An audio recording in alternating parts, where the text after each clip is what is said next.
এই তৃতীয়বারের মতো আবার জাল খাওয়ার জন্য প্রস্তুতি নিচ্ছে। আপনারা দেখতে পাচ্ছেন কি বলে, আপনারা শোনেন, ওনাদের মতামতগুলো আপনারা শুনতে থাকেন। এই যে জাল কিন্তু আবার সাজাচ্ছে।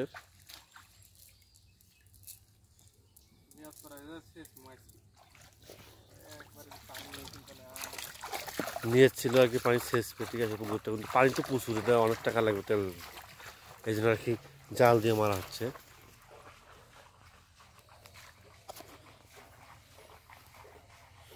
ওই দেখেন ওইদিকে যে দাবাতাই করতেছে, তাহলে এইদিকে মাছগুলো চলে আসবে, কারণ ওই সাইড থেকে এই মাছ সাইডে যে মাছগুলো না আসে জালে আটকা পড়বে না।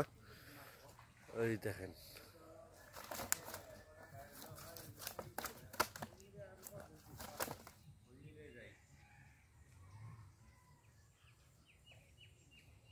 এই যে এদিক থেকে মারবে, দেখা যাক কি হয় এবার, কতগুলো মাছ আটকে আপনাদের। এই যে এদিকে আসতেছে ধীরে গতিতে ভাই।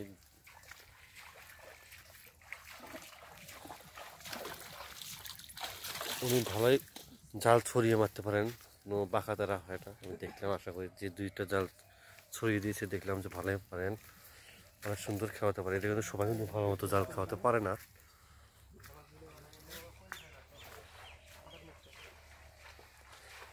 উনি কিন্তু ধীর গতিতে ওইদিকে এগিয়ে যাচ্ছে।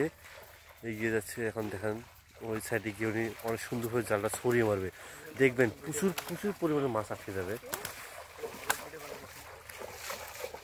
এই যে এইভাবে করলে আর কি মাছগুলো ওই সাইডে চলে যাবে, তখন আর কি মাছগুলো জালে আটকা পড়বে। এই যে পানি ছিটিয়ে দিচ্ছে, দেখেন কীভাবে, এই যে দেখেন, এই দেখেন কীভাবে পানি ছিটিয়ে দিচ্ছে, দেখছেন। আর ওখানে এই যে মাছটাকে, মাছটা মরে গেল, ওরা এই যে আমার দেখলে পারেন কীভাবে জালটা ছড়িয়ে দিল। আশা করি মোটামুটি ভালোই মাছ আটকে যাবে, দেখে বোঝা যাচ্ছে, দেখা যাক কী হয়। এটা হচ্ছে তৃতীয় নম্বর ছিল জাল খাওয়া দিল। ও মাই গড, ওর পাশে দেখেন কি পরিমাণে মাছ লাফালাফি করতেছে, দেখছেন। ওই দেখেন কি ঝামেলাই করতেছে, কি ঝামেলাই করতেছে, ওই দেখেন প্রচুর মাছ, কিন্তু প্রচুর মাছ। এই দেখেন, ও মাই গড, কি পরিমাণে ঝাপট দিয়েছে মাছ, দেখছেন।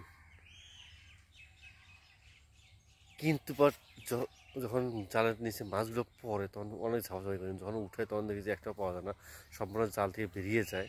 এই কারণে উনি গভীর মনোযোগ দিয়ে দেখছে, মাছ মারতেছে, এখানে মাছ লাফালাফি করতেছে, দেখেন দেখছেন।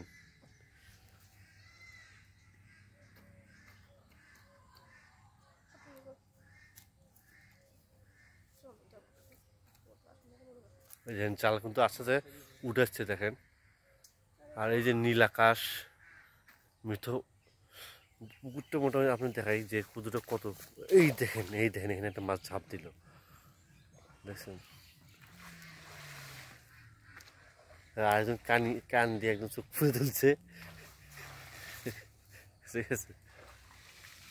মাছ দেখতে কানে